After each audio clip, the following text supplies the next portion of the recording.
பார்த்தீங்கன்னா அதிகாலையில் எவ்வளோ சீக்கிரம் உங்களால் எழுந்திருக்க முடியுமோ அவ்வளோ சீக்கிரம் நீங்கள் எழுந்து படிக்க ஆரம்பிங்க. ஏன்னா அதிகாலை பொழுது வந்து பார்த்தீங்கன்னா நம்மளுடைய உடல் உழைப்பும் சேமிப்பில் இருக்கும், நம்முடைய மூளையுடைய செயல்பாடும் சேமிப்பில் இருக்கும். சரிங்களா?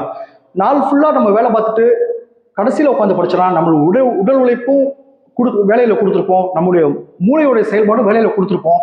ஸோ நம்ம படிக்கிறதுக்கு ரொம்ப சோம்பேறித்தனமாக நமக்கு போடும். சரிங்களா?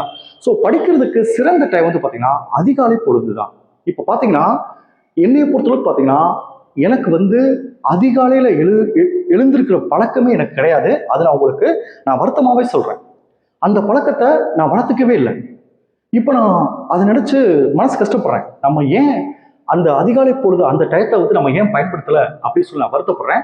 இந்த பழக்கத்தை நான் எப்போ இருந்து ஆரம்பித்தேன் அப்படின்னு பார்த்தீங்கன்னா இந்த அதிசயங்கள் நிகழ்த்தும் அதிகாலை இந்த புத்தகத்தை நான் என்னைக்கு படித்தேனோ அன்னையிலிருந்து நான் அதிகாலை எழுந்திருக்கிற பழக்கத்தை நான் வளர்த்துக்கிட்டேன்.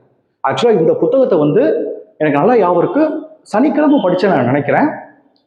ஒரு 1 இயருக்கு முன்னாடி சனிக்கிழமை நான் படித்தேன். சரிங்களா? ஆனால் சனிக்கிழமை படித்தா கூட அடுத்த நாள் சண்டே நான் எப்பவுமே ஃபுல்லாக ரெஸ்ட் எடுத்துருவேன். ஆனால் இருந்தாலும் இந்த புத்தகத்தை நான் சனிக்கிழமை படித்த மறுநாளில் இருந்தே நான் எந்திரிக்க ஆரம்பித்தேன். மறுநாள் சண்டே எனக்கு நல்லா ஞாபகம் இருக்கு. சண்டேலேருந்து நான் அதிகாலையில் எழுந்திருக்க ஆரம்பித்தேன்.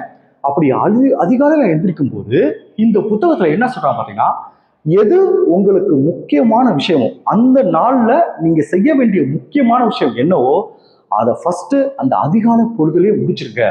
அப்படி நீங்கள் முடிக்கிறப்ப அந்த நாள் ஃபுல்லாக ரொம்ப ஆக்டிவாக இருக்க முடியும்.